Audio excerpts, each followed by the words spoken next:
by the sea, by the beautiful sea. you and me, oh how happy we'll be. When each wave comes a Hi, rolling I'm in, your host, We will Harry duck or Orgovan, swim. and welcome to episode number 3 of Our Lives, Our Future. And today, we're being sponsored by the South Bay Historical Society and the Chula Vista Heritage Museum, the City of Chula Vista, and the Chula Vista Public Libraries. Thank you all for being here today, and we're privileged to have with us Tina Matthias. Welcome, Tina. Thank you, Harry, for having me here today. Oh, you're welcome. Hi, everyone. So, Tina, tell me, where were you born, where were you brought up, and where were you educated in our community? Well, I was born in Hawaii. And Navy brat, and then moved here about 4 or 5 years old, and been in Chula Vista ever since. Raised in Chula Vista Public School District as well as Sweetwater. Went to Hilltop alumni, and then I went out to Sweetwater, Southwestern College, where I got my AA. Okay. So what kind of volunteer have you been doing in Chula Vista while you've been here? Volunteering, well, I actually started working at the Living Coast Discovery Center at 18 years old. Started with the City of Chula Vista at 16 years old, and then went to the Living Coast Discovery Center. And I've been there, was there ever since until COVID hit, for 32 and a half years. So I did a little bit of volunteering in the time that I was going to school at Southwestern at the center, but then I came back full time, and I've been there ever since until recently. So when you were at the Living Coast Discovery Center, what were some of your duties while you were there? Oh, gosh. Well, let's see. I started as admin, and then worked my way up to volunteer and programs manager. In the last 10 plus years, I've been in charge of managing all the volunteers there. We had every year about 300 volunteers, ranging from interns to youths to seniors to docents, a lot of committees, hosting programs at the center, outreaches, I don't know, what else did we do? Oh, cleanups, zero waste programs, just a lot of things going on at the center. So very excited. It was a wonderful time, a great journey, and I love the Living Coast Discovery Center. If you haven't been there, you should go visit. Oh, thank you.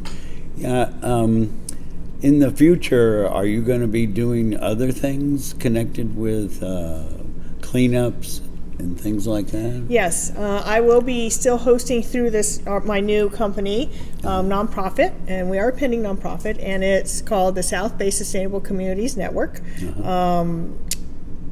We will be hosting cleanups. We'll also be doing composting. We'll be hosting workshops, a lot of different topics on the workshops. We have one coming up on gardens and backyard habitats, and there's just a lot of and hikes also. So it's a very community-related organization that I have started. So a lot of people are interested in composting, and they want to get started and they want to learn about it. Can you tell me, is this South Bay Sustainable Communities Network able to teach them? How does it involve the community? And are young people able to get involved with it too? Absolutely. This is a neighborhood program. So though we teach people of all ages how to compost, we do ask that there is one person in the neighborhood being the compost site. So they would host the compost. Now, whether that person has kids or families, it depends, whoever's hosting that site. But we encourage the entire neighborhood to participate by bringing in their food scraps to that one neighbor who who is composting, and they bring it over there and drop off their food scraps that they've collected for the week. As you can see right here, this is what I picked up this morning from my front yard. And then that neighbor, after a week or two, will sit and compost it in their bin. Now, whether they have other neighbors come over and help to do the turning, that is all up to those people, that neighbor. But it is a great way for the whole community to get involved and to participate in a zero-waste sustainable program that will definitely help out in the future. And the question that you should be asking is, why are we composting? What kind of program, what effects, and what's the positive out of it? So Right. So tell me, in the future with our landfills, what's going on? And is this a mandated thing that we're going to have to adhere to in the very near future? So I am on the Sustainability Commission for the City of Chula Vista, and all this information for our future I have been gathering and trying to figure out a way to work with the community to help our landfills, help our climate, and help the sustainability of the future. So our future for our landfills, it's not good. Our landfills are filling up at an enormous rate, and within 8 years, 2028, the city of Chula Vista is predicting that our local landfill will be closing if we keep at the rate that we are currently keeping and throwing our trash and our waste away. There are many things that we could do to help. Purpose, reduce, recycle is all of the R's that you have heard about that we absolutely have to put into our daily lives now to help our landfill. And you're thinking, okay, so landfills filling up, what does that mean? Once the landfill is filled up, they cover it up, they will send our trash now out to Arizona. Not only will the rates go up, but that landfill is still producing a lot of methane from all the trash that has been, all the organics that have been put into our landfills. Organics meaning exactly what you guys are throwing away in your food scraps. If we take that every day, put it into a compost bin, that compost bin does not create methane when it's composting. It breaks down, it has air circulating through, it creates amazing rich soil that goes back into our land. A lot of my neighbors have taken all of the compost that we've been composting out, I guess you could say, harvesting, there we go, that's the word I'm looking for, and they've been using it in their gardens and creating these gorgeous gardens. Our neighborhood, this last year I did a pilot program, testing it out to see if this would work. Mm-hmm. Our neighborhood alone, at that point we had about 8 to 10 of our neighbors participating in bringing their food scraps. We composted 2,900 pounds of compost, just under that. And that was weight that did not go to the landfills.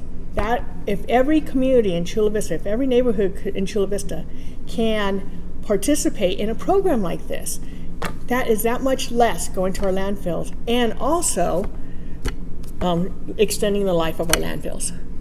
Well, that's incredible. So it is very important that we begin to learn as a community in our neighborhoods how to do composting and thus free up our landfills, keep our air better quality, less methane will be released from the landfills, and going towards a sustainable type of future where we're not just using up things, but we're learning how to recycle what we have and make it something that will be useful for us. So explain to me how the fungus, bacteria, and the little bugs work in this composting process, and what's involved, and what are some of the steps along the way? So that's a very good question, and that's where my program has a master composter. We actually work with the City of Chula Vista for the master composters that come out of a program hosted by the city and the Living Coast Discovery Center. And with that, those master composters become the teachers of composting. So I'm not a master composter, however, I do know a lot of steps that go on within the composting. So what you are asking me is how the breakdown happens. Well, with the input of these organics, meaning the food scraps that happen in your house, you know, from, let's see what's in here. Can we do that real fast? Sure. Are you okay with that? So let's see, we have some eggs, some celery, some bananas, I see some filters, so that must be some coffee grinds, some husks, so from corn. So there's a variety of different elements in here. One thing that we do not put is right there. There's a label. We don't put any labels in there because that's plastic. So we will take that out when we do our composting. But this all goes in the compost bin, and it gets filled with browns.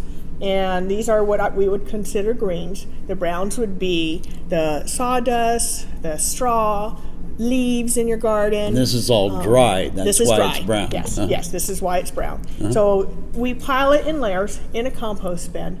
We make sure there's the right amount of moisture, and so that it's able to break down and decompose. And there's a lot of critters inside, as well as fungus.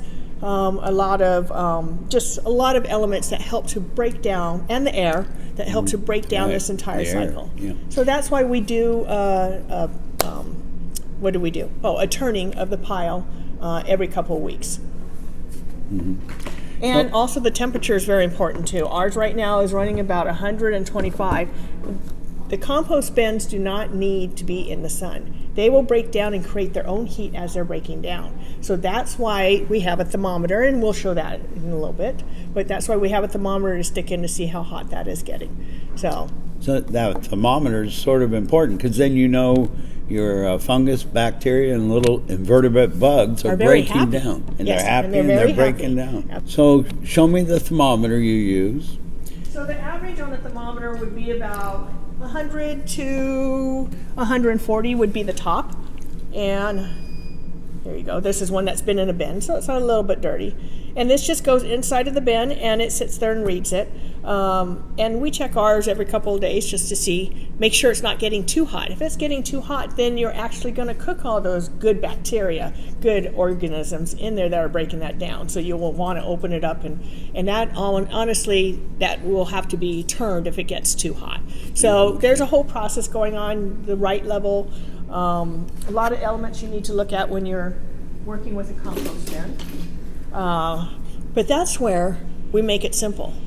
Every community member that has a compost in their neighborhood will have a compost leader and or a master composter overseeing that neighborhood. So Harry, you have Kat. She's your leader, right? Right. Oh, yeah. Through our organization. Yeah. And so they will keep in touch with you. They will also keep in touch with your community, and we send out newsletters once a month, and they look like this, and they're very informative newsletters. So you have in your neighborhood, you have a leader, and they're being brought composting material from their different neighbors that they've collected, and it's put in these buckets, and then once the buckets are filled up, they can then be utilized in the big bins to start making the compost. Correct. And like I said, this is the newsletter that we put out. So those neighbors become educated, one, through the newsletter that we put out once a month. This is an example of last month's newsletter. Okay. And we highlight topics we talk about monarch butterflies, native pollinators, how beautify Chula Vista. We have cleanups.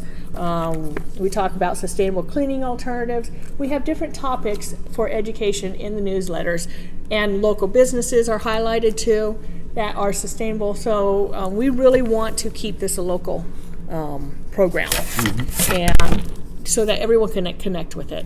Every neighbor would get one of these folders. This is a welcome kit, and it has all the details that you would have.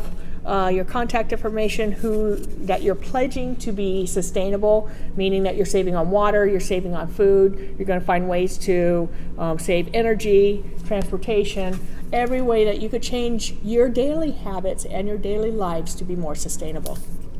So how is the local trash company viewing your type of networking with the community? Well, this is new out, and I do know that the City of Chula Vista is working with Republic Services, which is our local trash company, and they are working with them on a zero waste program that will compost from businesses. So, and that's been very successful. So I'm hoping that this one will go all throughout Chula Vista, and every single neighbor would be targeted, every single neighborhood. Oh, so you're planning on expanding this throughout the city eventually if everything keeps falling into place? Exactly. Okay. So is this a for-profit company or? No, this is a nonprofit. Okay. We're all volunteers right now. I'm working on getting my nonprofit status, and it is pending. But we are currently, what are we? We're incorporated, and we're just working on my business license last night. Filled out the application, so we are beginning to expand in Chula Vista. And eventually, and also get, hopefully down the line, possibly work with Chula Vista to get some kind of funding to help all the supplies. Because right now, I'm funding all of these supplies that are going to all the neighbors that are starting up. And right now we have 3 neighborhoods, 4 will be coming up next week. And within those neighborhoods, anywhere from 4 to 15 neighbors are participating. So I'm excited about this because it's spreading so fast, and it's such an very easy, and so anyhow, very easy concept to understand and to have neighborhoods participate in. Okay, so I understand there's another type of composting using red worms. Yes, they're red wiggler worms. There we go. You can't say that fast. And we do actually teach about that too. And Harry, you just got your first bin. I did. Are you excited?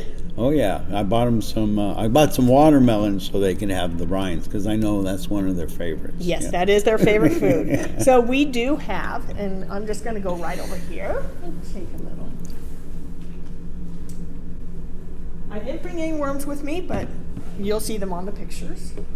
This is castings from the worm. So I harvested this the other day from my worm bin, and this is very nutrient-rich castings. What are castings? Well, the worms take and compost our food. So what I would do is take probably about a handful of this, what you saw earlier, from the food scraps, and put that into my worm bin. And when it's in the worm bin, the worms will sit there, digest it, and then they poop it out. And this is what this is. This is high-quality poop. Great fertilizer. You can put this in your garden, about a 5-to-1 ratio in your potting soil. And the plants love it. The other thing you could do is take this and make worm tea. Now, Harry, I know you thought this was probably moonshine. Not. I would not drink this. This is actually a few tablespoons of this put into a gallon of water and set aside for a day or two, and you get this worm tea. Now this you could use as fertilizer for your garden. It's very nutrient rich. Plants love it. It's very expensive if you go to the store and buy this. So either of these are very expensive at Home Depot. So you can make it on your own. And congratulations on your first worm bin. This is one of the ways you can compost. For those are the people who don't have like a big area to put a compost bin. We do encourage worm bins. So, and then they could just use the worm or the castings and make some tea for their friends and neighbors. That's very good. So as we're moving through time and into the future here, how do you view what you're doing making a difference in our community, and what do you see the future as far as sustainability in composting? Well, in food waste reduction as well as just reduction in our general waste, that's a big step that we have to take. State of California has put some goals for us to achieve, mandated goals. By this 2022, they are saying that we need to reduce our waste by 50%. And then by 2025 by 75%, meaning our food scrap waste, our organics waste. And so therefore, everyone has to start playing their part and taking their part in reducing this in our landfills. I'm not sure what's going to happen if the cities don't meet those goals. Right. Besides it being a very sustainable and healthy for our environment, It's also going to be mandated, and I'm sure there's going to be some kind of fines and stuff that the city will have to face if they don't participate, which means our community will have to face. But on our own, it is crucial that we start taking action now to become sustainable. Anywhere from using this instead of those plastic bottles. Even though they're recyclable, they're still plastic. Plastic is very dangerous to our environment. We see that every day when we go do our cleanups or when we walk around the streets. Everything's all over the streets, unfortunately. So we can also use reusable straws or paper straws instead of the plastic ones. During our cleanups, we find that's one of the main items that we find in our cleanups. We can also, for example, here's the straws. You can take these, put them in your purse. Everyone gets these. Yeah. Right These now. are recyclable? No, these are reusable. Oh, reusable. Reusable straws. Yeah. Everyone gets these when right now it's prime berry season in the stores. So we're all getting these. Do not throw them away. My crops are going like crazy. So right now I have sapotes, I have cherry tomatoes, and I have avocados. I have a lot of fruit going on. And instead of grabbing a plastic bag to hand those out to people, I reuse these. Okay. These are great. Figs are coming around the corner. Those egg cartons are great for figs. But egg cartons can also be broken down if they're made out of paper and put into our compost bin. Okay? So there are so many ways in everyday life that we can take to make a difference. Okay? Well, that's wonderful, Tina. I really appreciate your new nonprofit you're starting, the South Bay Sustainable Communities Network. And I really wish you the best in your endeavors. And I just want to say thank you from our community to you for caring about things like this that are so important to keep us all healthy and strong and able to go on in the future. Thank you very much, Tina. Really appreciate it. Thank you, Harry, for having me. I really appreciate it. You're welcome. Thanks for watching, and we'll see you again next time. Thank you, Tina. By Thank you, the Harry. sea, by the sea, By the beautiful sea, you and me. you and me. Oh, how happy we'll be. When each wave comes a-rolling in, We will duck or swim and we'll float and fool around the water, over and under. and then up for air. Pa is rich, Ma is rich. so now what do we care? I love to be beside your side, Beside the sea, beside the seaside, by the